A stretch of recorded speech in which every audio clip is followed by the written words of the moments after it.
Mengenai Komal ini dari tadi saya mendengar, makanya nggak ada hujatan. Maka jangan Bang Alek bernarasi kami sudah mengimani Yesus Tuhan. Ya jangan diskusi sama kami karena keimanan yang Anda bawa. Izin abangku tadi jawab itu Bang. Lanjut. Oke. Di Korintus. Izin dulu saya sapa tamu dulu ya teman-teman ya. Assalamualaikum warahmatullahi wabarakatuh, Ustaz Tahta. Oke, mohon izin saya kalau demikian turun ya. Biar Ustaz Tahta di atas, kita mah jadi tengah-tengah ini. Ustaz Tahta ajak ke atas itu. Makasih Bang Hanafi. Makasih Bang Al Hidayah. Semuanya terima kasih. Bang Alex, jangan dulu dijawab dulu itu tadi pertanyaannya. Oke, kalau saya jawab, kasih saya waktu 2 menit aja, 3 menit ya, bahwa Oke, baik, silakan. Terima kasih. Silakan, yang sedang kita bahas ini adalah agama ya. Di dalam pemahaman saya memang itu ada tertera di dalam Injil maupun di dalam Al-Quran.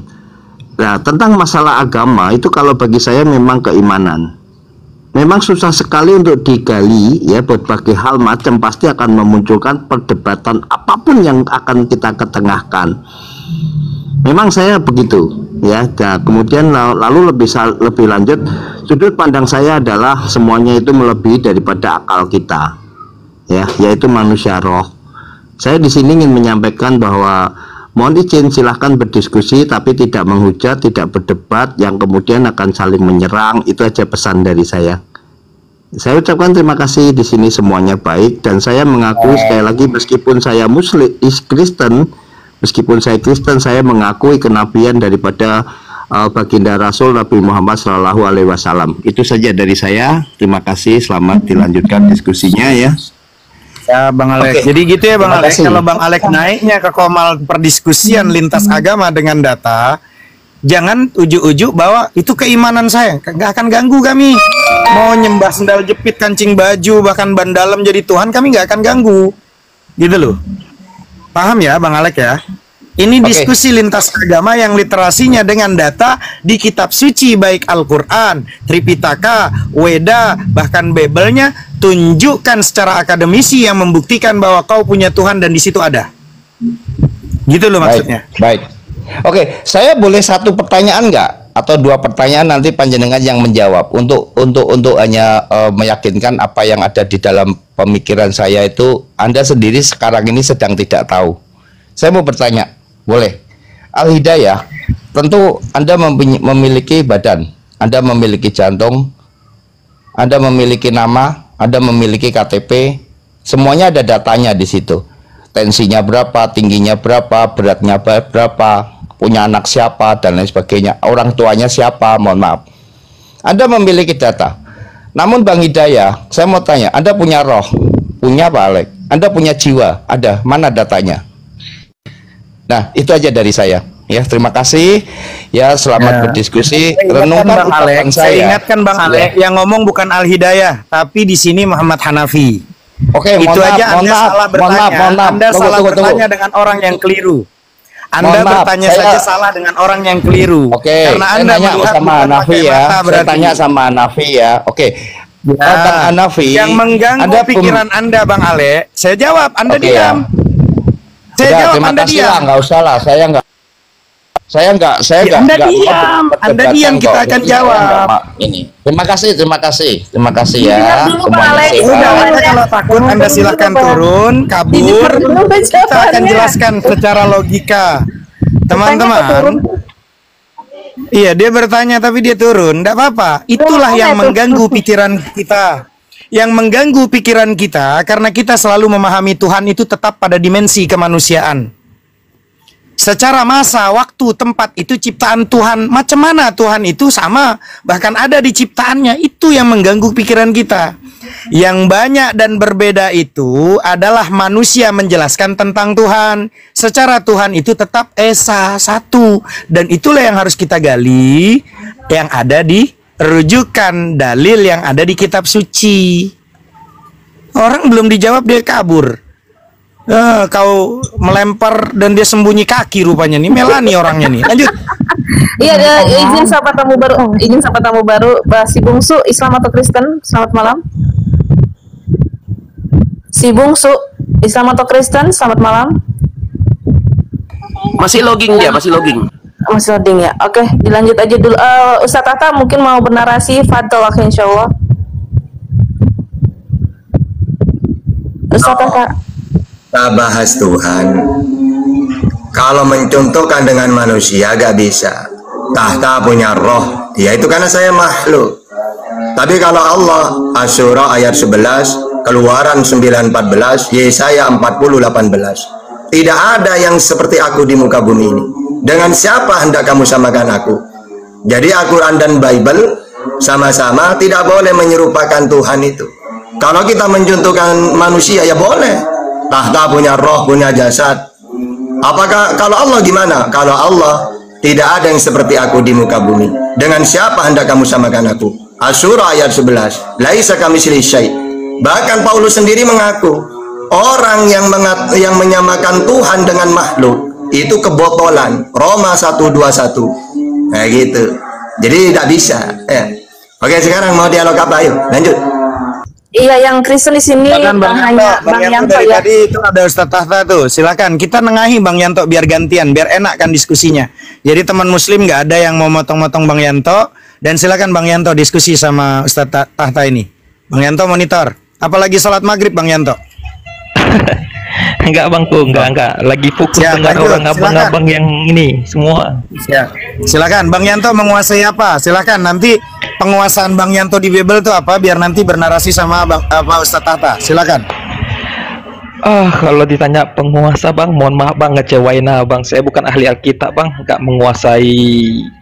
Oke, sekarang tanya saja Bang Yanto, apakah mau bertanya tentang keislaman atau Bang Yanto ingin mengkonter tadi tentang masalah ketuhanan? Silakan.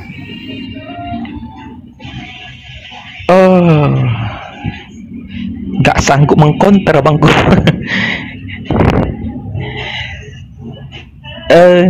Nggak pandai mengkonter bang, nggak sanggup mengkonter. Oke, saya akan bangun gini Bang Yanto. Dari tadi kita sudah bernarasi, Bang Yanto sudah duduk lama.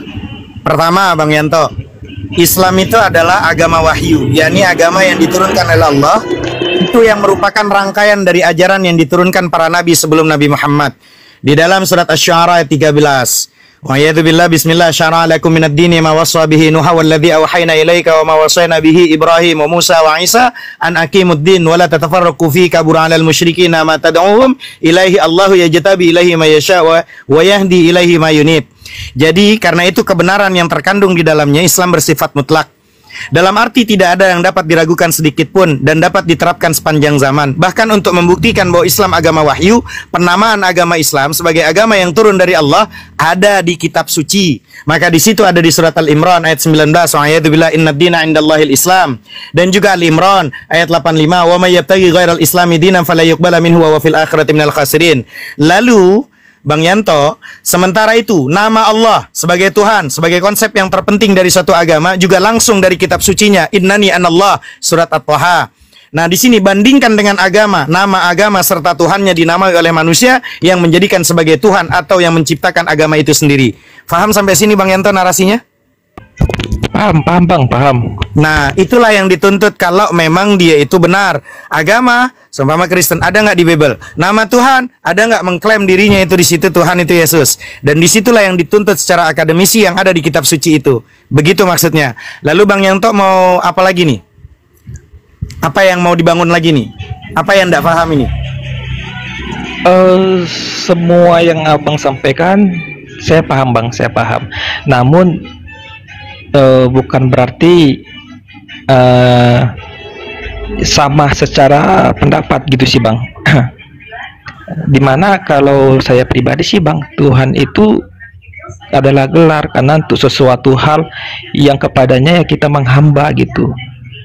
Karena secara fakta sesuatu itu bisa dijadikan Tuhan oleh siapapun. Itu sih bang yang saya tahu fakta realnya gitu. Oke, definisi Tuhan Abang Yanto tahu? Definisi Tuhan yang perkasa, maha kuasa, pencipta. Ini definisi secara KBBI atau secara apa nih bang? Ya silahkan, yang Bang Yanto pelajari selama ini sampai detik ini, tahu nggak apa itu Tuhan? Yang maha kuasa perkasa bang, maha perkasa juga bang. Oke, berarti Kalau- sudah paham ya, sudah Siap, Bang, paham ya. ya, pencipta dan Paham, segala Bang. macam ya. Maka Siap, Bang. itulah yang dituntut abangku. Data yang ada di kitab sucinya yang merujuk kepada posisi seperti Al-Quran, seperti posisinya yang ada di Bible, seperti yang ada di Tripitaka dan Wedanya. Dan itu yang dituntut sekarang kalau memang secara akademisi. Bahkan sampai posisi juga abangku mengetahui Swetaswara Upanishad bab 6 ayat 9, bagi Tuhan tidak ada atasannya, tidak punya tuan, tidak punya orang tua. Bahkan Swetaswara Upanishad bab 4 ayat 19, Natasha Prima Asti, baginya tidak ada gambarannya. Bahkan juga di Bible tadi sudah disebutkan sama Ustaz Tahta bahwa itu tidak serupa dengan makhluk. Bahkan di Al-Quran juga Asy-Syu'ara di situ laisa kamisli syai'un fil ardi, dan itu sudah terbantahkan secara akademisi. Maka logikanya kalau memang Tuhan itu pencipta, maka pertanyaannya, mungkinkah anak menciptakan ibu?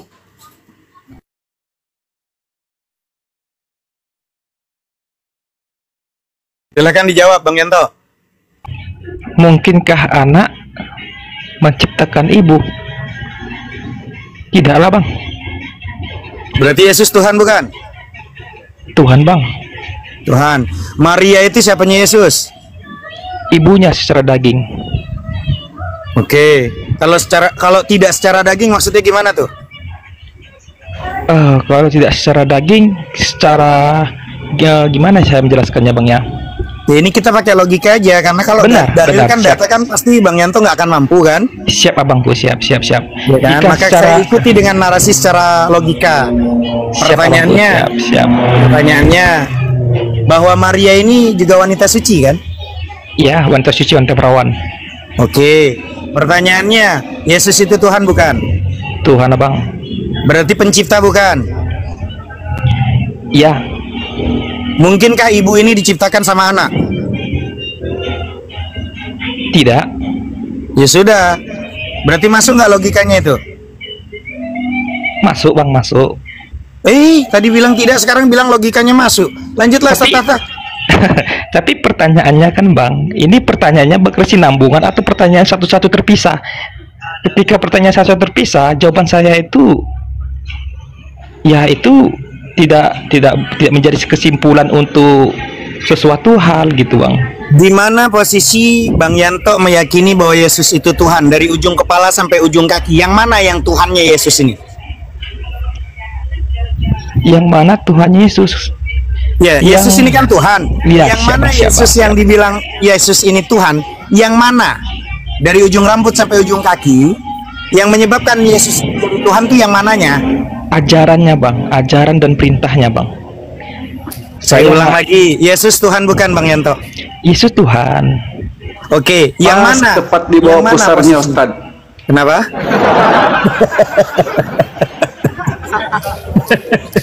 Daripada kita muter-muter nanti. Lanjutlah. Lanjut. Kita sapa Ada Ustaz sapa apa itu? dulu ya, Enggak Bang lanjut Ustaz, aja ya. kok. Itu Kita iklan ketemu aja. dulu ini Bang Darno. Bang Darno, selamat malam. Assalamualaikum. Assalamualaikum. Bang Darno. Bang Darno. Saya turunin ya Bang, ada suaranya ya Bang. Ustaz Tata, assalamualaikum abangku. Waalaikumsalam. Lanjut. Masya Allah. Lanjut Ustaz. Ini bagus ini Yanto nih, santai nih. Ada Bang Dewa ya Bang Dewa. Jadi Bang Yanto, Dewa, kalau Bang Dewa. memang Bang Yanto itu pengen akademisi dengan data-data yang sesuai nanti dengan Ustaz Tahta, pertanyaannya Bang Yanto, kita tahu bahwa posisi Yesus ini tidak ada yang namanya dirinya mengklaim menjadi Tuhan. Sudah clear ya Bang Yanto ya? Jadi ini sih bang, jika abang bilang mengatakan mengklaim, ketika ayat yang saya tampilkan juga menjadi sebuah pertanyaan, itu menjadi sesuatu hal yang aku pribadi pun tak bisa lagi memberikan apapun gitu sih bang. Karena data yang saya tampilkan di Yohanes 13 ayat 13 itu secara tak langsung ya Yesus mengklaim dirinya. Namun ketika datanya itu menjadi sebuah pertanyaan, apakah itu data itu real dan juga apakah teks aslinya seperti itu atau bagaimana ada mengalami perubahan, ya secara pribadi karena saya bukan seorang akademis, mohon maaf saya nggak bisa lagi menjelaskan lebih lagi gitu sih bang. Oke. Mungkinkah di data yang ada di Bible itu, mungkinkah kalau memang kitab suci itu harus bertentangan? Saya mengimani tidak ada yang bertentangan, Bang. Oke, bagaimana dengan Yohanes 5 nomor 30? Izin, Bang, saya cek Ya, dulu. baca pelan-pelan di situ. Yohanes 5 Nomor 30.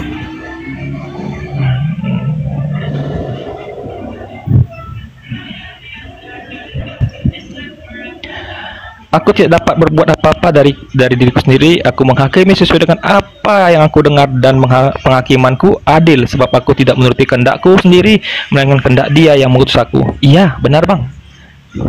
Beriman gak sama itu? Beriman, Bang. Pasti harus beriman. Itu Berarti setiap ayat Yesus yang ini diambil. sebagai apa? Utusan, Bang. Tuhan apa utusan? Tuhan. Mati bijak. Duh. Jadi gini, izinkan saya berargumen, Bang, dengan pemahaman saya. Sesuai Yohanes 1 ayat 1, firman itu menjadi manusia, dan manusia itu adalah Yesus, yang tak lain adalah firman. Di mana pemahaman saya, firman itu adalah kehendak Allah, dan apa yang dilakukan Yesus dan apa yang tercatat di Bible, di mana semua kehendak, semua apa yang dilakukan Yesus itu bukan dari dirinya, sehingga itu membuktikan ya segala sesuatu yang ada pada Di sini Yesus. saya mute. Tata masuk. Lanjut Bang. Iya, siap, Bang. Segala sesuatu apa yang dilakukan Yesus itu jelas dan benar-benar 100% dari Bapa sendiri, yang merupakan kehendak Bapa sendiri secara 100% yang ada pada Yesus itu. Oke, saya tanggapin gini. Kita ini harus memposisikan secara definisi. Kalau Islam 100% udah benar dengan Al-Qur'annya. Tuhan itu kan wujud tertinggi. Ya Allah, wa huwal aliyul azim. Disembah. Ya Allah, An-Nisa 36. Wa'budullah wa la tusyriku bihi syai'a. Pencipta. Ya Allah, Ibrahim 32, Sajadah ayat 4. Al-A'raf 54, Yunus ayat 3. Udah memenuhi syarat kan tiga-tiganya. Nah, kalau Yesus sama sekali tidak memenuhi syarat. Karena wujud tertinggi kata Yesus Allah Bapa. Yohanes 13:16, Bapa lebih tinggi. Yohanes 14:28, Bapa lebih besar. Yesus bukan disembah, menyembah. Yohanes 4:22, kamu menyembah apa yang tidak kamu kenal. Kami, Yesus, menyembah apa yang kami kenal. Siapa Tuhan yang Yesus sembah? Allah Bapa. Matius 11:25. Yang terakhir pencipta. Yesus diciptakan di dalam Kolose itu. Ya, jadi Yesus ini kalau dituhankan dan memenuhi syarat 100% gagal.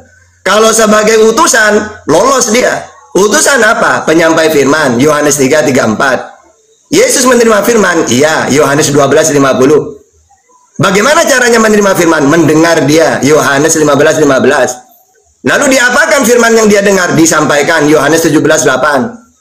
Ya. Terus yang namanya utusan ini melakukan perintah Bapa, Yohanes 14:31. Melakukan kehendak Bapa yang mengutus, Yohanes 6:38. Nah, kalau sebagai utusan 100% lolos dia. Tapi kalau sebagai utusan, sebagai Tuhan 100% gagal, gitu. Kalau kita pakai data, gitu. Oke, lanjut. Cole.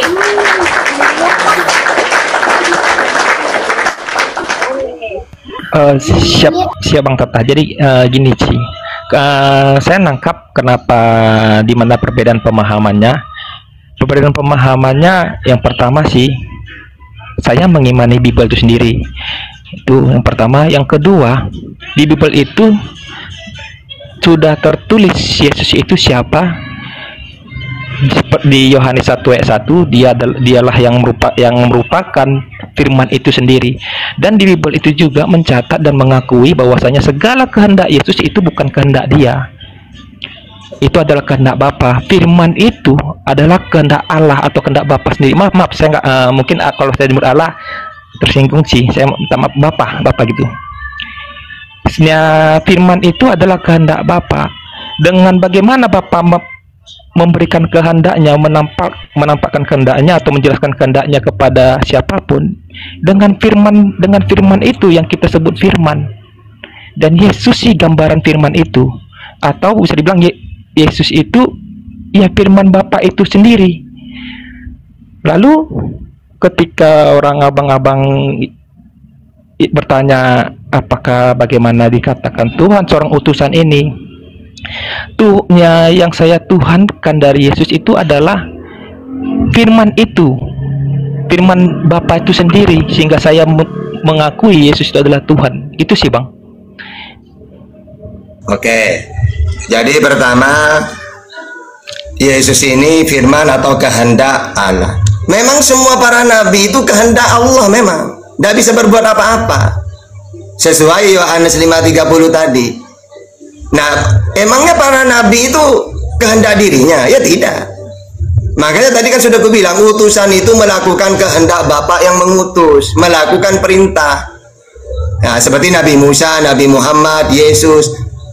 Memang mereka ini harus melakukan segala sesuatu bukan dari dirinya. Misalnya Nabi Muhammad menyampaikan, wa ma yantiqu anil hawa in huwa illa wahyu yuha. Apa yang aku sampaikan ini adalah wahyu. Yesus juga sama. Ya, bahwasanya apa yang disampaikan itu bukan dari dirinya, dia menerima wahyu. Makanya dalam Yohanes 7:16, ajaranku bukan dari diriku sendiri, tapi dari Allah yang mengutus aku. Kalau dibukukan ya Injil, ajaran itu. Musa juga gitu. Dia menerima ajaran, kalau dibukukan ya Taurat. Nabi Muhammad iya menerima ajaran, dibukukan Al-Quran. Jadi Al-Quran, Injil, Taurat, itulah firman Tuhan. Kalau Nabi Muhammad, Yesus, Musa, penyampai firman. Yohanes 3:34. Firman itu tidak pernah menjelma. Wong firman itu perkataan. Keluaran 34:28, Yeremia 15:16, Yeremia 30 ayat 4, Yehezkiel 3 ayat 4. Karena firman itu perkataan, tidak pernah menjelma, diperdengarkan. Makanya Yesus mendengar firman Tuhan. Yohanes 15:15, Yohanes 8:40, Yohanes 8:26, Yohanes 5:30. Yang ketiga, firman itu Allah menciptakan dengan berfirman. Yakobus 1:18, Petrus 3 ayat 5, Ibrani 11 ayat 3. Contohnya ketika Tuhan menciptakan, Kejadian 1 ayat 6, berfirmanlah Tuhan, jadilah cakrawala. Ping, jadi. Juga atau Kejadian 1 ayat 6, berfirman Tuhan, jadilah terang. Nah gitu ya. Nah berarti Tuhan menciptakan dengan berfirman. Bukan Tuhan, bukan Yesus itu yang firman. Coba, pernah nggak Yesus mengatakan, aku ini firman jadi manusia? Nggak pernah. Yang Yesus katakan, aku ini manusia menerima firman. Yohanes 12:50. Nah sedangkan 1 Yohanes 1 ayat 1 yang benar itu gini, NRG and Hologos, pada mulanya ada yang berfirman. G Hologos and Proston Theos, yang berfirman itu adalah Allah. G Theos and Hologos, dan Allah lah yang berfirman. Maksudnya cakrawala ini awalnya Allah berfirman, jadilah cakrawala, jadilah Yesus, jadi. Makanya dalam Al-Quran, wa kalimatuhu alqaha ila Maryam, Allah menciptakan Isa dengan kalimat. Pada mulanya Tuhan yang berfirman, jadilah, jadi. Bukan berarti firman jadi manusia. Jadilah cakrawala, jadi. Bukan berarti firman jadi cakrawala, tapi Tuhan menciptakan dengan kalimat kun. Gitu yang benar itu ya. Oke, silakan. Ini saya izin ya Pak Ustaz, saya sapa dulu, ini ada tamu. Romo, selamat malam Romo. Selamat malam, assalamualaikum saudaraku sebangsa dan setanah air. Muslim ya Romo? Bukan. Roma itu pacarnya Ani. Kristen dia, Kristen dia. Lanjut.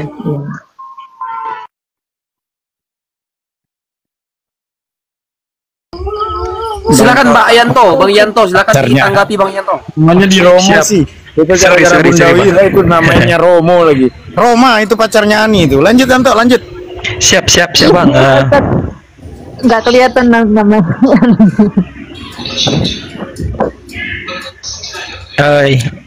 Iya sih. Aku mengakui Bang Tata ini pintar, sangat pintar. Hanya sayang pintarnya hanya untuk mempelesetkan ayat-ayat dalam kitab suci Alkitab. Terima kasih. Ya kalau cuma Bang Yanto, nanti Roma nanti ya, cukup Roma. Nanti kau gantian Roma. Nih Yanto dulu Roma. ya, kalau cuma ngomongnya kayak gitu, cukup Ani ya gitu jawabanku. Kristen juga pinter ngebantah. Pak Ustadz, Roma, Yanto. Ini kayaknya Yanto enak ya. Boleh nggak Pak Ustadz? Dewa izin mau menambahkan sedikit aja Pak Ustadz. Oh boleh banget, lanjut. Siap. Bismillahirrahmanirrahim. Tidak semua harapan menjadi kenyataan, tapi semua kenyataan berawal dari yang namanya harapan. Ketika Pak Yanto mau mempelajari yang namanya Bible itu, Pak Yanto Dewa rasa tidak mengetahui apa yang terkandung di dalam Bible itu, siapa Yesus menurut Yesus. Pak Yanto selalu menyandarkan kebenaran kepada keimanan. Jangan pernah menyandarkan kebenaran pada keimanan, tapi sandarkanlah keimanan pada kebenaran itu. Nah, Bang Yanto tadi mengatakan pada mulanya adalah firman gitu ya. Pada mulanya adalah firman. Kalau misalkan kita mau berasumsi nih ya, ketika di dalam ayat Yohanes 1 nomor 1 dan seterusnya, itu sama sekali tidak menceritakan mengenai soal Yesus. Kalau misalkan kami mau berasumsi, itu kepada Nabi Adam alaihissalam. Jadi ketika Tuhan berfirman, nah sementara firman itu telah menjadi manusia, itu bukan kepada Yesus, tetapi itu kepada Nabi Adam alaihissalam. Betul tidak kira-kira? Tuhan cukup berfirman untuk berkehendak, bukan berkehendak untuk menjadi firman. Ini kan Kristen ini dibalik-balik ajarannya. Paham nggak maksudnya itu, Pak Yanto? Paham bang. Namun ada perbedaan bang, karena setiap kosakata atau apa itu punya makna berbeda bang. Seperti pada Kejadian, Allah berfirman, itu kata ada berfirman. Beda dengan Yohanes 1:1, itu tidak ada berfirman, tapi firman itu bang langsung bang. Jadi berbeda iya, sih. itu kan pelesetan dari yang namanya pengertian makna. Ketika Tuhan berfirman menjadi manusia, itu bukan kepada Yesus, justru itu kepada Nabi Adam alaihissalam. Karena manusia pertama yang diciptakan oleh Tuhan itu adalah Nabi Adam alaihissalam. Coba baca dari Yohanes 1 sampai ke terakhir, ada tidak di situ menceritakan Yesus? Tidak ada sama sekali. Coba tunjukkan satu ayatnya, firman itu telah menjadi manusia. Di situ dikatakan Yesus atau bukan? Coba tunjukkan semua, satu perikop tunjukkan. Nggak akan pernah ketemu yang namanya Yesus, nggak akan pernah. Itu cuma doktrin dari pengajaran bapak-bapak gereja. Sementara Bang Yanto ini tidak paham apa yang terkandung di dalam Bible. Hati manusia itu ya seperti kendi, tidak ada yang bisa melihat isinya, sehingga kejernihannya hanya bisa dilihat dari apa yang dikeluarkannya. Maka dari itu, coba sekarang Bang Yanto pahami dulu sebelum nanti Dewa balikin ke Bang Tahta ya. Coba baca satu perikop antara Yohanes 1 nomor 1 sampai beres di situ. Ada nggak di situ menceritakan soal Yesus? Ya, pahami coba ayatnya. Silakan Bang Tata, mohon maaf kepotong dikit. Ya lanjut. Kalau gak anu itu kayak semangat ini, Roma ini, ayo. Mungkin Bang Yanto udah capek. Roma aja Pak, Roma suruh maju. Nah.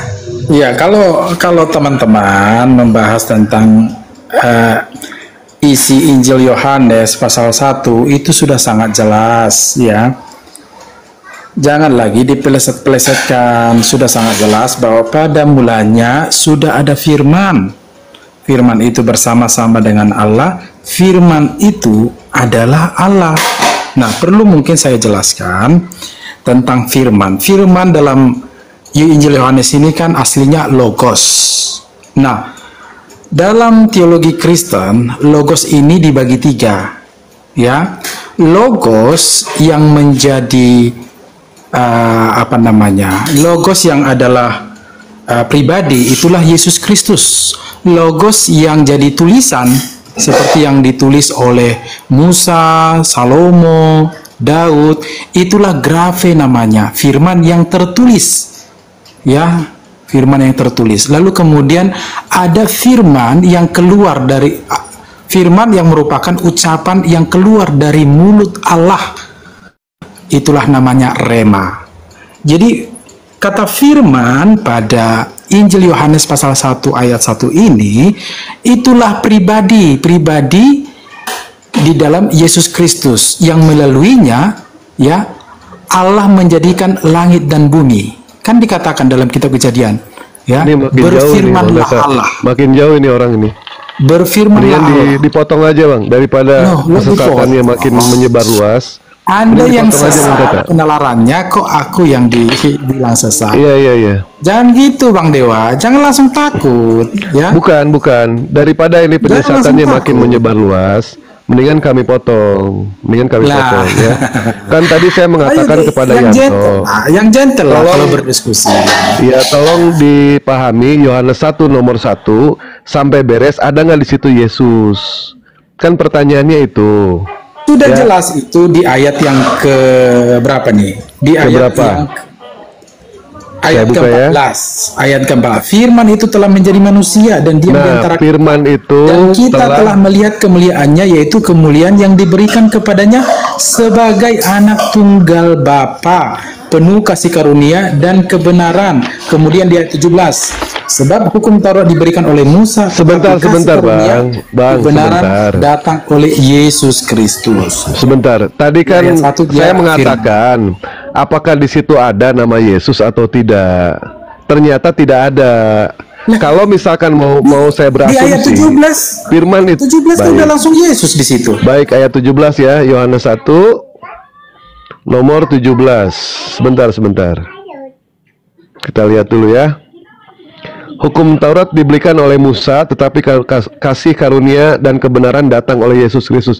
Di sini tidak dijelaskan sama sekali logos itu adalah Yesus, tidak ada. Di sini menceritakan mengenai soal hukum Taurat diberikan kepada Musa dan kasih karunia kebenaran diberikan oleh Yesus. Tidak dijelaskan sama sekali firman itu adalah Yesus ataupun logos itu adalah Yesus, tidak ada. Ya. Jadi nggak usah lah ngarang cerita sama kami seperti itu. Silakan lanjut Bang Data. Oke, jadi gini, kalau dikatakan firman itu keluar dari mulut Tuhan, benar, karena ada datanya. Mana firman itu keluar dari mulut Tuhan? Ulangan 5:22, Yesaya 55 ayat 11. Firman yang keluar dari mulutku. Kalau firman itu keluar dari mulut, apakah menjelma? Tidak. Woi dewa, nah, keluar dari mulutku kan. Nah, apakah menjelma? Tidak, diperdengarkan. Makanya Yesus mendengar firman. Yohanes 15:15, Yohanes 8:40, Yohanes 8:26, Yohanes 5:30. Aku menyampaikan segala sesuatu yang ku dengar.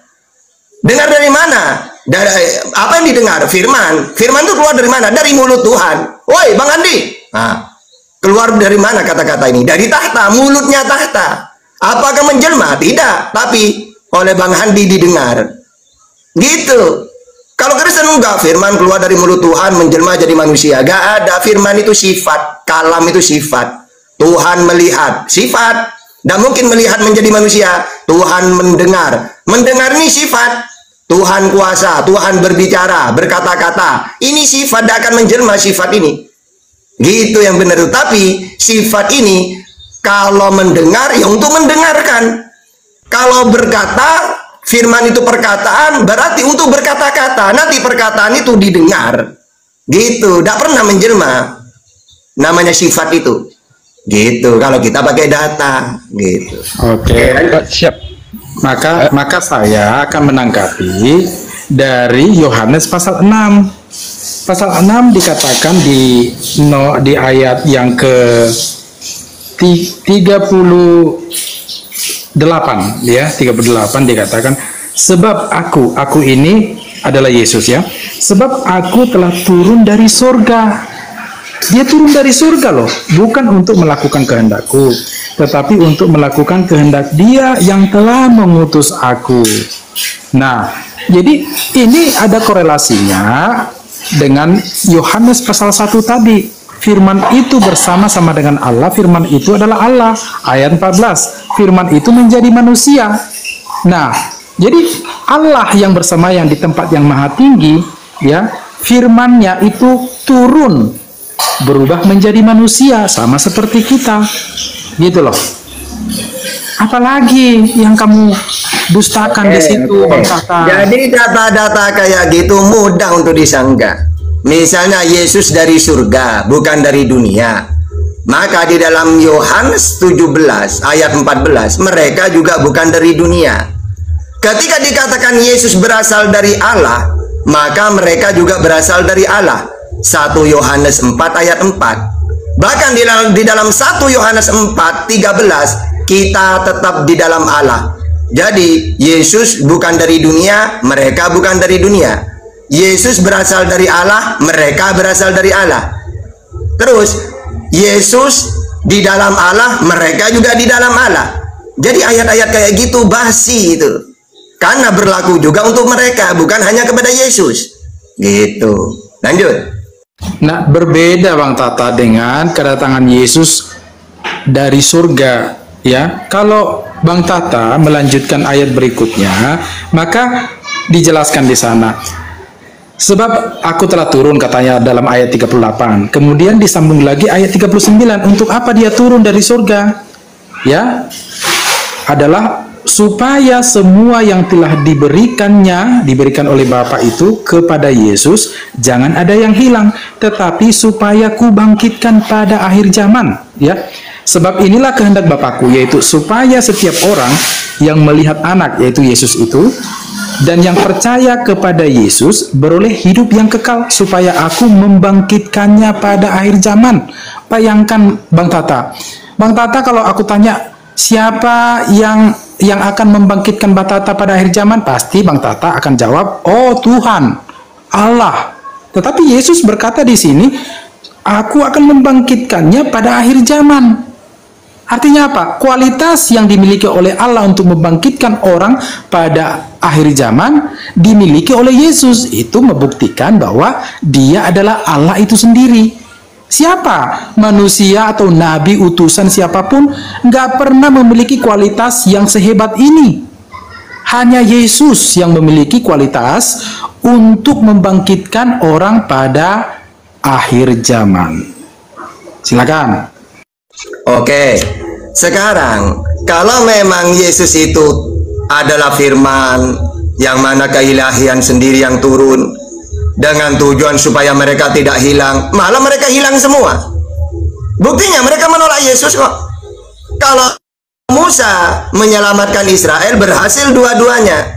Di dalam Yesaya 19:20, ketika Tuhan ingin menyelamatkan Sriwil, maka dia mengutus seorang, ya Musa orangnya, menyelamatkan Sriwil dari Fir'aun. Fir'aunnya yang mati.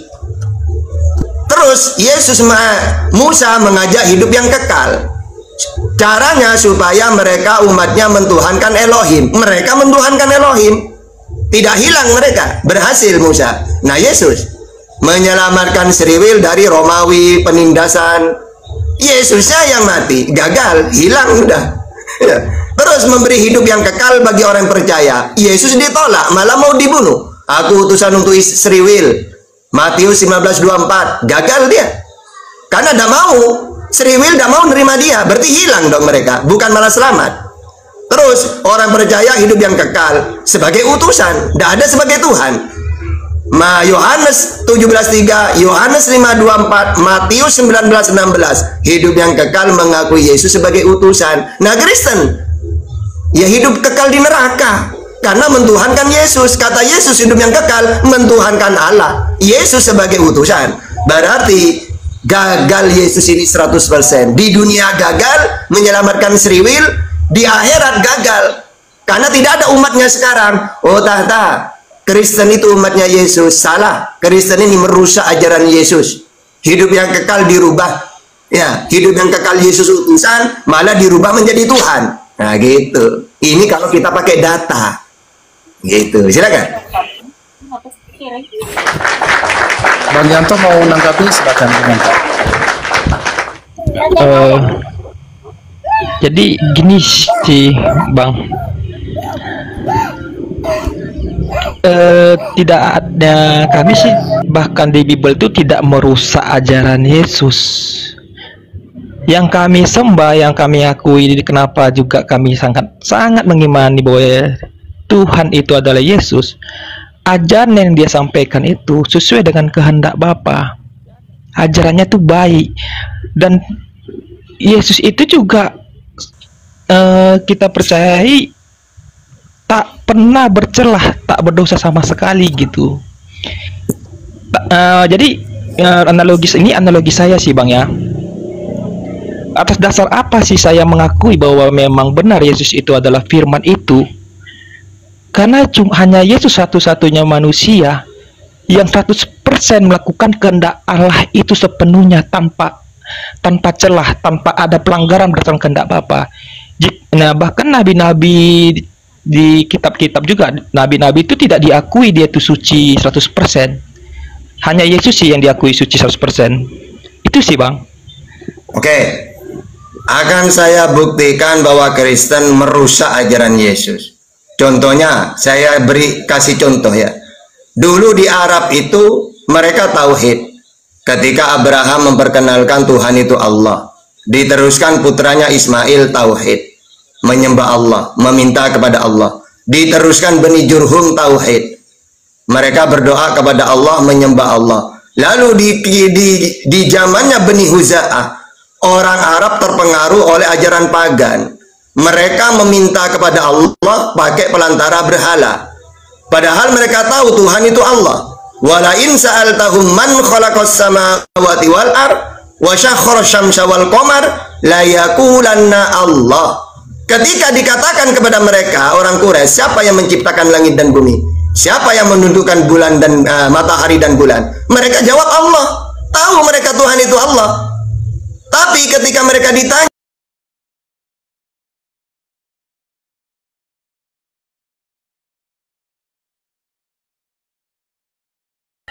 kena Ustaz Tahta, kena. Ini teman-teman Kristen yang ada di bawah, janganlah main tombak-tombak orang Kristen yang ada di bawah. Ya, Tap-tapnya teman-teman, tap-tapnya. Ya dibantu tap-tap layar teman-teman yang ada di bawah ya, karena tentara Romawi merajahlelah di bawah ini. Ya yang gentleman ya Kristen, jangan main tombak, naik diskusi lah. Silakan lanjut. Ustaz Hanafi, Handi Selebes, Assalamualaikum warahmatullahi wabarakatuh. Bang Handi. Iya, Handi, lanjut Bang Handi. Bang Handi, mainkan dengan halus. Kita ini akun ini udah ketombak semua, udah 5-5-nya ketombak ini. Ini bikin baru, udah sehari kemarin ini. Aku nggak mau kena tombak aku. Di sini mau buat kajian ini Komal ini. Lanjut. Iya. Iya, lanjut ya. Sama Dewa aja nggak apa-apa sebentar Bang Handi. Iya, Pak. Lanjutin ya. Iya. Baik, siap. Tadi si Dewa ngedengar dari si Roma bilang Yesus itu akan membangkitkan. Sementara Yesus itu dibangkitkan. Kan jadi antara dibangkitkan dengan yang membangkitkan itu lebih tinggi mana itu? Roma. Yesus dibangkitkan. Andaikan Yesus tidak dibangkitkan, apakah mungkin Yesus akan bangkit?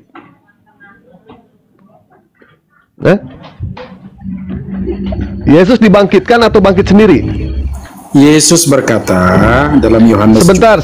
Tolong jawab pertanyaan sesuai dengan Izin, apa yang saya tanyakan. Siap Bang. Yesus dibangkitkan atau bangkit sendiri? Yesus dibangkitkan Bang. Baik, berarti ada satu entitas yang lebih hebat dari Yesus, betul? Betul? Iya. Nah, andaikan Yesus tidak dibangkitkan, apakah mungkin Yesus bisa bangkit? Jadi gini Bang, jadi pertanyaannya itu udah sampai Bang kepada Yanto, gunakanlah akal di situ ya. Siap Abang. Saya siap, bertanya siap. di sini, saya bertanya, jangan menjelaskan apa yang tidak saya tanyakan. Saya bertanya di sini, kalau misalkan Yesus tidak dibangkitkan, apakah mungkin Yesus bisa bangkit? Kalau tidak dibangkitkan, tidak bangkit Bang. Nah, jadi poinnya itu, ternyata ada satu entitas yang lebih hebat daripada Yesus. Sementara, kalau kita mau membandingkan antara Yesus dengan Yohanes, lebih hebat mana? Lebih hebat Yohanes. Yohanes tidak dibangkitkan, tetapi Yohanes bangkit sendiri. Sementara Yesus dibangkitkan. Lebih hebat mana menurut Yanto? Antara Yohanes dengan Yesus. Di dalam Markus 6 nomor 14, di situ dikatakan Yohanes bangkit sendiri. Sementara di dalam Kisah Para Rasul 2 nomor 32, Yesus dibangkitkan. Lebih hebat mana antara Yohanes yang bangkit sendiri dengan Yesus yang dibangkitkan? Kalau ketika abang tanya mana lebih hebat, saya nggak bisa jawab. Nah, baik, berarti abang agama abang itu agama bingung, Bang.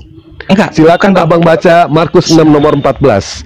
Di situ dikatakan Yohanes bangkit sendiri.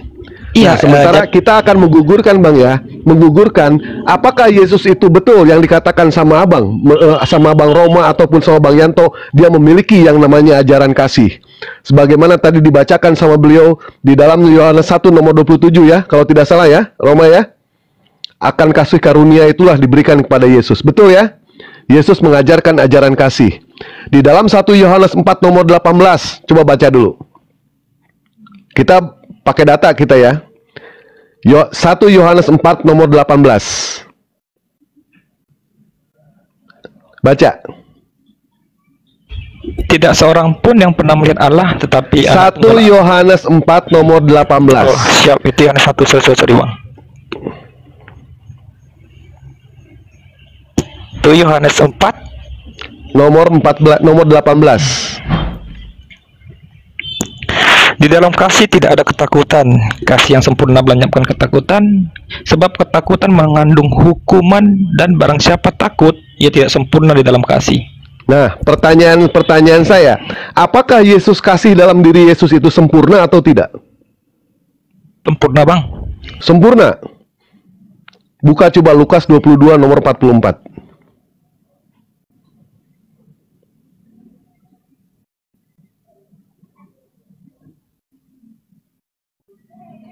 Lukas 22 nomor 44. Iya. Lukas 22 ayat 44. Ia sangat ketakutan dan makin sungguh berdoa. Peluhnya menjadi seperti titik darah yang bertetesan ke tanah. Nah, apakah ayat itu tidak bertentangan dengan apa yang abang statementkan tadi? Sedangkan di dalam 1 Yohanes 4 nomor 18, di dalam kasih tidak ada yang namanya ketakutan. Kasih yang sempurna melenyapkan ketakutan. Sebab ketakutan mengandung hukuman, dan barang siapa yang takut, ia tidak sempurna di dalam kasihnya. Jelas ini pernyataan 1 Yohanes 4 nomor 18. Sedangkan ketika kita baca Lukas 22 nomor 44, Yesus sangat ketakutan dan makin sungguh-sungguh ketakutan. Peluhnya seperti titik-titik darah yang bertetesan ke tanah. Yesus ketakutan, Bang. Bahkan ya, ketika di dalam Yohanes 8 nomor 59 di situ dikatakan Yesus mengatakan, "Aku ada sebelum Abraham ada." Orang-orang Yahudi tidak menerima sampai orang-orang Yahudi itu melempar Yesus dengan batu. Apakah Yesus tidak ketakutan? Yesus ketakutan. Yesus kabur, Yesus sembunyi. Berarti jelas, Bang, ya, pernyataan abang yang mengatakan Yesus itu sempurna dengan kasihnya, ternyata tidak ada dikatakan ke Yesus sempurna. Ya, Yesus di sini ketakutan, Bang. Mau dibantah Bible-nya? Bible itu nggak saya bantah, Bang. Bible tidak bertentangan, hanya saja pemahaman abang yang tidak benar atas Bible itu. Baca lagi, Bang. Jadi 1 Yohanes 4 nomor 18. Baca lagi. Iya, ketika abang ngambil ayat sepenggal-sepenggal, itu satu perikop, Bang. Satu perikop. Dibaca. Satu perikop. Jadi gimana sih? Jadi gini, Bang. Mungkin nggak sempat baca satu perikop, Bang. Cuman gini sih, Bang. Bang, tidak usahlah berkata seperti itu. Abang jangankan memahami satu perikop, memahami satu ayat saja abang tidak bisa. Karena niatnya abang itu defend untuk membela. Sementara ayat dengan jelas di sini dikatakan, bukankah statement abang tadi dari awal mengatakan kalau kasih dalam Yesus itu sempurna, Bang? Yang namanya kasih sempurna, apakah ada yang namanya rasa takut? Tentu tidak akan pernah ada. Sedangkan 1 Yohanes 4 nomor 18, di dalam kasih tidak ada ketakutan. Kasih yang sempurna melenyapkan ketakutan. Sebab ketakutan mengandung hukuman, dan barang siapa takut, ia tidak sempurna di dalam kasih. Ketika tadi mengatakan abang, Yesus adalah sempurna kasihnya, tetapi lihat, Lukas 22 nomor 44, Yesus ketakutan. Apakah Yesus sempurna kasihnya, Bang? Siap, jadi gini, Bang. Sempurna atau tidak, Bang? Di mana tadi? Apakah kasih Yesus sempurna atau tidak? sempurna bang. Jadi gini bang. Ya Allah. Siap, ya jadi Rabbi. gini, izin saya menjelaskan. Tidak bang. bisa yang namanya diskusi kalau cara seperti ini nih bang. Ya, Bukan. belajar lagi aja bang. Belajar Ketika lagi. abang bilang diskusi, harusnya abang ingin dengar argumen pemahaman saya, bukan silakan, aku harus silakan. fokus dengan pemahaman abang. Itu bukan diskusi loh bangku. Silakan bang. Kalau cara abang diskusi seperti ini bang, nggak akan bisa bang, nggak akan pernah bisa ketemu bang. Ya. Kalau bang, abangku jika ketemu, berarti abang udah percaya Bible. Abang di sini bang ya, saya cuma pengen abang itu jangan bohong bang. Enggak, saya jangan tidak bohong. Jawaban salah itu wajar bang. Jawaban salah. Tapi benar, jangan siap. sampai jawaban itu bohong. Siap bang. Pada saat abang mengatakan Yesus itu sempurna, bagaimana dengan Lukas 22:44? Apakah tetap abang masih berpendirian Yesus itu sempurna? Sempurna. Jadi gini bang. Nah, izin. Oke, silakan abang. Silakan abang sendiri berargumen. Tidak akan bisa bang, abang melawan bang. Bagaimanapun juga abang mencari yang namanya jawaban. Itu abang tidak akan. Sebentar ya, sebentar. Jelas itu menentang yang namanya akal abang bang. Yang namanya kejujuran bang, cukup dijawabnya itu hanya dengan separuh kata aja bang. Hanya dengan singkat kata. Tetapi yang namanya kebohongan butuh ratusan, ribuan, bahkan jutaan kata bang. Abang, apa yang mau abang bantah di sini bang? Ketika abang mengatakan Yesus sempurna kasihnya, kasih itu ternyata bisa dikatakan tidak boleh ketakutan, ternyata Yesus ketakutan. Abang masih mengatakan Yesus itu sempurna kasihnya. Di mana kejujuran abang di situ bang? Oke, ini siap bang ya. Jawaban salah itu boleh bang, tapi jawaban bohong itu tidak boleh bang. Siap abangku. Jadi izinkan bang. Saya nggak akan mau membantah abang. Apapun ceritanya nggak akan saya bantah. Abang berhak berargumen dengan pemahaman abang. Tapi saya akan menjelaskan pemahaman saya bang, berdasarkan iman saya. Itu yang pertama. Yang kedua bang, saya nggak akan membela Tuhan saya bang. Saya nggak akan membela. Silakan abang berpendapat mengenai Tuhan saya. Silakan. Saya nggak akan membuat emosi ataupun seperti hal yang tidak mengenakan. Yaitu pribadi abang gitu. Namun jangan salahkan saya juga sih bang, jika saya tetap beriman sama Tuhan saya dengan iman saya. Saya tidak menyalahkan bang, ya.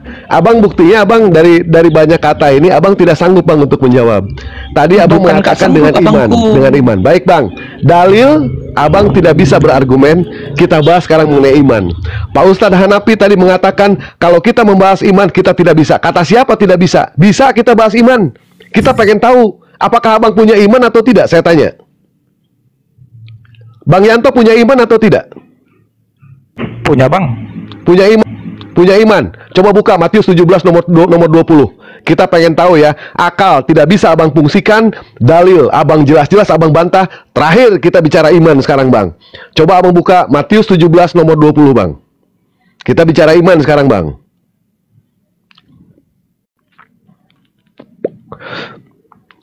Hilangkan doktrin. Coba pikir baik-baik Bang Yanto. Pak Ustadz Hanafi masih monitor Pak Ustadz Hanafi? Sangat monitor. Baik Pak Ustadz Hanafi, kita sekarang diskusi mengenai soal iman ya. Kata Pak Ustadz Hanafi tidak bisa bahas iman, saya buktikan kita bisa bahas iman di sini. Aku belum tadi. Gimana? Bukan tidak bisa membahas iman Bang Dewa, diksi premis yang saya bangun. Kalau larinya Anda itu beriman, kami nggak akan ganggu tentang keimanan Anda. Betul. Gitu. 100. Bukan tidak bahas iman. Itu diksinya yang saya bangun. Kalaulah tentang masalah keimanan datang kemari, ya, di belahan bumi sana ada yang beriman, yang namanya kera itu, Anoman itu Tuhan, itu keimanan. Dan saya nggak akan mampu yang namanya untuk lisan ini menyakiti, menghina, apalagi kita membantah keimanan orang. Silahkan, itu keimanan dia. Itu diksinya yang saya bangun. Bukan tidak mau membahas iman. Lanjut. Saya tanggapi dulu ya. Sebentar. Roma. Saya lagi sama Yanto. Nanti sebentar. Kita mau membahas iman sekarang ya. Kita pengen tahu. Tadi bukankah Yanto mengatakan kalau Yanto punya iman? Coba buka Matius 17 nomor 20. Udah bang. Baik, baca. Ia berkata kepada mereka. Matius 17 nomor 20. Ya, bang, terus. Itunya dia bangku. Ia berkata kepada mereka, karena kamu kurang percaya. Sebab aku berkata kepadamu, sesungguhnya sekiranya kamu mempunyai iman sebesar biji sawi saja, kamu dapat berkata kepada gunung ini, pindah dari tempat ini ke sana, maka gunung ini akan pindah, dan takkan ada yang mustahil bagimu. Baik, siap. Tadi bukankah kepada kami Mas Yanto bilang akal tidak bisa kita argumenkan dengan Mas Yanto, dalil Mas Yanto selalu melawan, terakhir kita iman sekarang, ya. Buktikan kepada kami di dalam Matius 17 nomor 20, apabila kamu punya iman walaupun hanya sebesar biji sawi saja, kamu bisa mengatakan kepada gunung itu pindah ke sana. Silakan buktikan kepada kami, pindahkan gunung salak yang ada di depan saya ini di Bogor nih, tolong pindahkan ke Jakarta lah, kemana kayak terserah. Coba, silakan. Saya bisa mindahin gunung kembar doang itu Bang Dewa.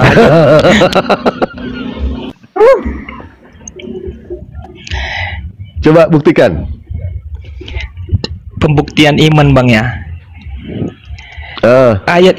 Jadi gini Bang, ketika Abang memahami ayat ini, iman sebesar biji sawi itu, ini Bang kalau ditanya lagi, iman itu dalam ukuran itu hanya Tuhan sendiri yang tahu ukuran iman kita sih Bang. Kita hanya iman yang berdasarkan kepercayaan kita. Sekarang gini lah Bang, Abang ngerti nggak secara KBBI iman itu apa? Itu ketika Abang paham secara kosakata bahasa Indonesia apa arti iman, coba jelaskan aja Bang, jangan muter-muter Bang, jelaskan. Bukan menurut Abang, iman itu bahasa Al-Quran Bang, coba jelaskan. Oke, siap bahasa Al-Quran. Namun di KBBI kan dibuat jadi bahasa serapan Bang, dengan pengertian KBBI. Jelaskan aja iman menurut Abang itu apa? Bukankah tadi saya mengatakan kepada Abang, apakah benar Abang punya iman? Abang sendiri yang mengklaim kalau Abang punya iman. Mengenai soal sebesar apa Bang, kita tidak mau tahu urusan itu Bang. Yang jelas di sini Abang punya iman di sini Bang. Iya. Kita pengen buktikan keimanan Abang di sini, ya. Jadi gini Bang ya, Abang nggak menanyakan ukuran iman saya Bang kan? Setuju nggak? Abang nanya definisi iman menurut saya kan? Baik, menurut Abang iman Abang sebesar apa Bang? Saya nggak tahu Bang, saya nggak bisa mengatakan ukuran iman saya sebesar berapa gitu. Apakah sebiji sawi atau lebih kecil? Abang punya iman atau tidak? Diskusi kok ribet ini orang bener.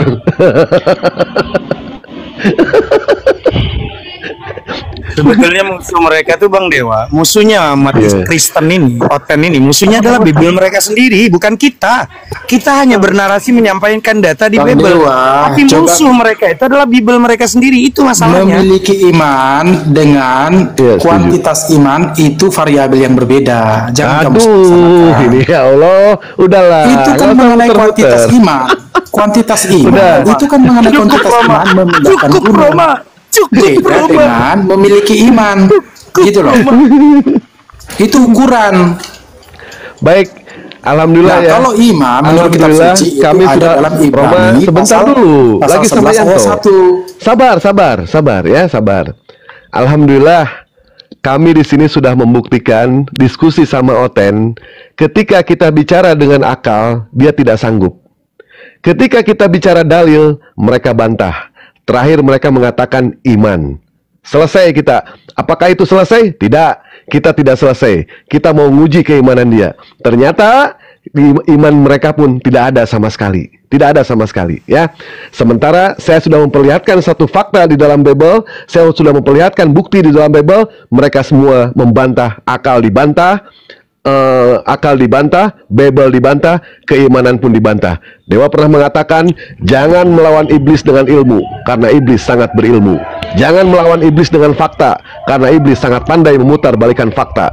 Jangan mengajak iblis berdebat, karena iblis sangat pandai untuk merangkai kata. Beginilah, orang kalau dirasuki dengan yang namanya sifat iblis, mau kita bicara apapun juga, kita tidak sanggup melawan mereka. Ya, padahal kalau mau jujur mereka, ternyata ajaran mereka itu adalah ajaran dusta-dusta. Kristen berdiri karena dusta-dusta itu, ya. Tidak bisa dibuktikan sama sekali. Mematikan yang namanya akal, memecah belah yang namanya sebentar. Silakan framing, silakan. Kalau misalkan ajaran mereka ini adalah ajaran pecah belah. Apa yang tidak dipecah belah sama Kristen? Semua dipecah belah, Pak Ustadz Hanafi, Bang Handi, semua. Akal mereka pecah belah dengan pikiran mereka. Bible mereka dipecah belah dengan yang namanya KBBI. Jangankan Bibelnya, jangankan akalnya, Tuhan saja mereka pecah belah menjadi 3. Ajaran pecah belah itu mereka. Allahu Kenapa Akbar. jadi kesurupan abang dah? Siapa yang kesurupan? Saya tegas, Bos. Ya, silakan. Suara Bang Ya, saya tunggu Bang Yanto. Saya jelaskan dulu. Nggak usah dijelaskan, saya ke Pak Yanto dulu bentar. Masalah iman ya Pak Yanto ya. Iman itu Pak Yanto artinya percaya. Itu kata dasarnya iman, percaya. Kalau beriman, saya bacakan aja dari Ibrani 11 ayat 1. saya lagi ngomong sama Pak Yanto bentar, Bang Roma. Izin ya, boleh nggak nih? Cukup. Terus mempercayai. Roma, sudah aku bilang cukup. Bang Handi dulu gantian lah Bang Roma. Cukup kau. Cukup Roma. Artinya gitu Pak Yanto. Jadi beriman mempercayai. Sekarang kita pakai percaya aja deh. Kalau iman terlalu dalam kayaknya. Gitu ya Bang Dewa ya. Percaya gitu loh. Mempercayai artinya beriman. Pak Yanto, Anda mempercayai Yesus itu sebagai Tuhan kah? Atau sebagai utusan Tuhan kah? Atau boleh Anda mempercayai Yesus sebagai apa begitu?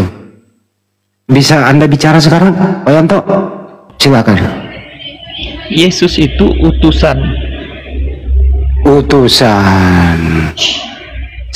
Siapa yang mengutus dia? Bapa. Bapak, baik. Bapak dan Yesus, Anda percaya antara Bapak dan Yesus itu beda atau sama? Di sisi lain sama Bang, karena Yesus adalah firman. Saya ulang ya. Anda percaya Yesus utusan. Anda percaya Bapak yang mengutus. Nah kalau begitu saya turunkan tensinya, bahasa Indonesianya. Apakah pengutus dan diutus itu sama atau beda? Bang, saya sudah jawab. Izinkan saya Bang berargumen lagi. Saya ulang ya. Apakah pengutus dan diutus itu sama atau beda? Beda Bang. Beda. Bapak pengutus, Yesus diutus. Iya. Apakah Bapak dan Yesus sama atau beda? Dalam sisi apa nih Bang? Ketika Bang Sisi mengatakan. Kok pakai sisi sih? Jadi gini Bang, saya ingin tanya bisa Bang? Iya, silakan. Lu pakai sisi apa coba? Oke, siap Bang. Air kelapa itu apa Bang? Apakah air kelapa adalah kelapa? Kok ngomongnya air kelapa sih? Enggak, ini saya aja Bang berargumen. Beda lah, kelapa airnya ada kelapa air. Mana? Kok ngomongnya air kelapa? Lu mau apa? Lu sakit kepala apa? Pasti lu mau jadi obat. Bang mau nyamain Yesus sama air kelapa Bang Andi. Dia mau nyamain Yesus sama air kelapa. Kenapa jadi kesurupan abang-abang? Nggak usah beranalogi gitu loh. Enggak, ya pertanyaan abang saya sudah jawab. Namun ya kan abang membantah. Jawab beda. Iya, benar. Terus kenapa lari ke air kelapa? Jadi gini, Yesus itu beda sama Bapa. Karena Yesus itu manusia utusan. Lalu kesamaan Yesus dengan Bapa itu di mana? Yesus ada kesamaan dengan Bapa. Yaitu ya Yesus kalau itu begitu, firman. Kalau begitu artinya jawabannya adalah beda tapi sama gitu. Begitu jawabannya, beda tapi sama gitu.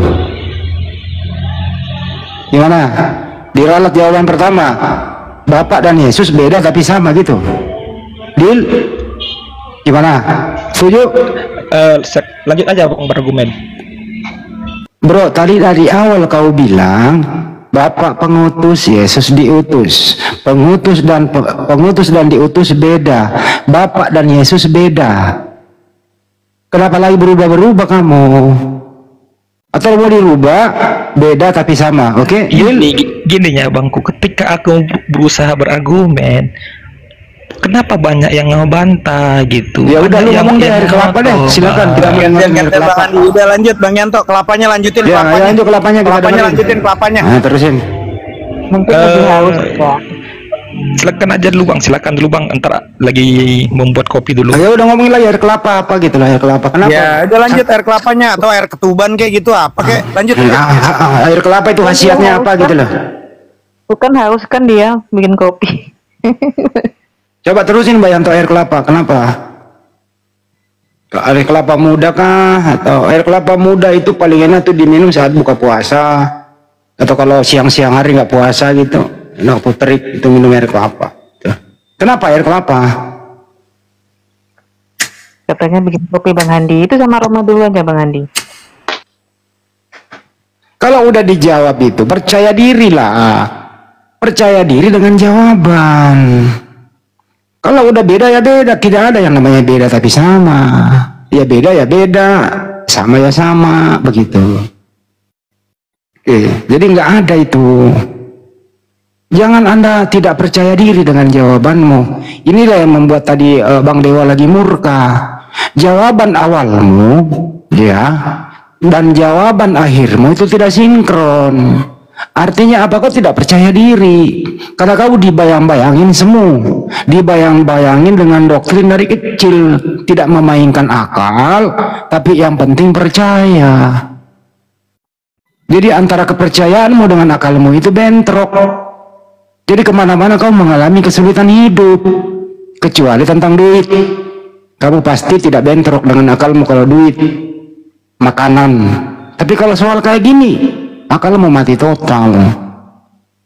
Karena memang kamu dari kecil udah dimatiin akal, bro. Mulai dari sekolah minggu akal dimatiin. Sampai sekarang, pendeta itu mematikan akal orang sehat di dalam gereja. Nah, di sini kita coba membuka supaya akalmu kembali berfungsi. Orang yang berfungsi akalnya itu, saya ulang ya, orang yang akalnya berfungsi itu, ngomongannya itu to the point, mudah dimengerti. Tapi orang yang akalnya mati itu panjang kali, tapi nggak ada maknanya. Itulah yang kau disuguhkan mulai dari kecil sampai sekarang. Nah, makanya room ini kita buka agar kita bisa kembali tune up. Kamu punya akal, otak difungsikan agar hidupnya nggak sulit. Gitu loh. Minta terima kasih lah kepada muslim-muslim di sini semua yang supaya akalmu bisa berfungsi dengan baik. Gimana Yanto? Air kelapa, lanjut.